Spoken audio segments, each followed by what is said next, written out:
Okay, so let's talk about broadband. You see this word everywhere, right? On your internet bill, tossed around in the news. We're always being told we need more of it. But what is it, really? What does that word actually mean? For most of us, I think the definition feels pretty simple. It's just fast internet. That always-on connection lets us stream and work and connect, all without those awful dial-up screeches from back in the day. But is that really all there is to it? I mean, what does the word broadband technically mean? Because its story is a lot more complex and, honestly, a whole lot more interesting than just raw speed. To really get it, we've got to go back, way back to its roots in physics and telecommunications, long before it became a buzzword for faster Netflix. So here's the key. The really technical detail is that broadband isn't about speed itself, it's all about capacity. It's a method that uses a whole wide range of frequencies, or even a bunch of different frequencies all at the same time, to send information. Let's think of it this way. It makes it a lot easier. Imagine all our data is traffic. The old way of sending data was kind of like a narrow, single-lane country road. But broadband? Oh, that's a massive, multi-lane superhighway.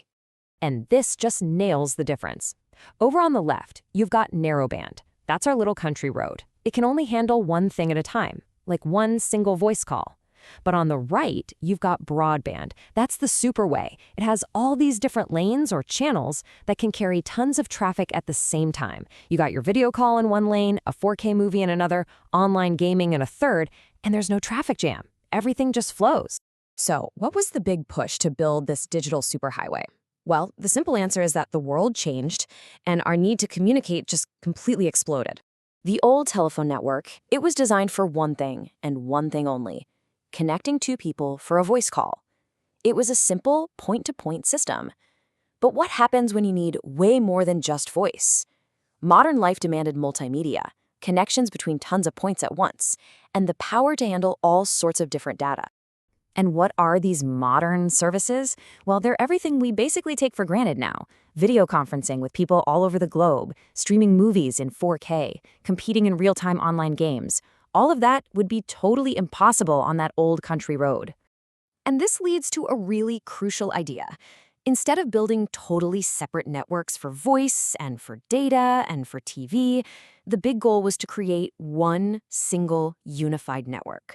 This superhighway could handle absolutely everything, which made it way more efficient and a lot more flexible. Okay, so we've established that broadband is all about capacity, but for most of us, it still just comes down to speed. And what's really interesting is that our idea of what fast even is, well, it's a constantly moving target. As technology gets better and better, so does the official benchmark for what even qualifies as broadband. What we thought was blazing fast a decade ago is barely usable today. And, regulatory bodies like the FCC have been playing catch-up ever since. This timeline right here, it really tells the story of how much our expectations have just skyrocketed. So in 2010, the FCC defined broadband as just 4 megabits per second. By 2015, with streaming taking off, that jumped to 25.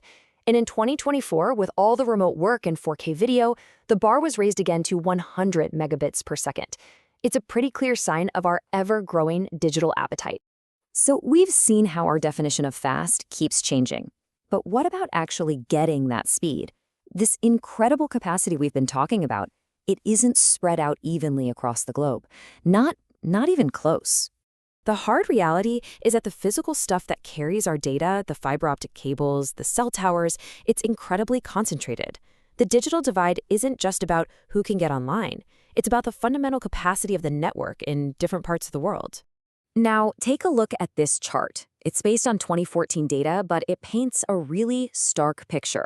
Back then, just 3 countries, China, the United States, and Japan, had half of the entire planet's installed bandwidth. Let that sink in for a second. And if you look at just 10 countries, they controlled nearly 75% of the global total. It's a powerful visual of just how unequal our digital world really is. So we've watched broadband go from a simple radio term to the absolute backbone of modern life, a standard that's constantly being redefined by our own demands. And that, of course, leads to a massive question for the future. I mean, really think about it. If we've jumped from 4 to 100 megabits per second in just over a decade, what's the immersive AI-driven world of tomorrow going to need?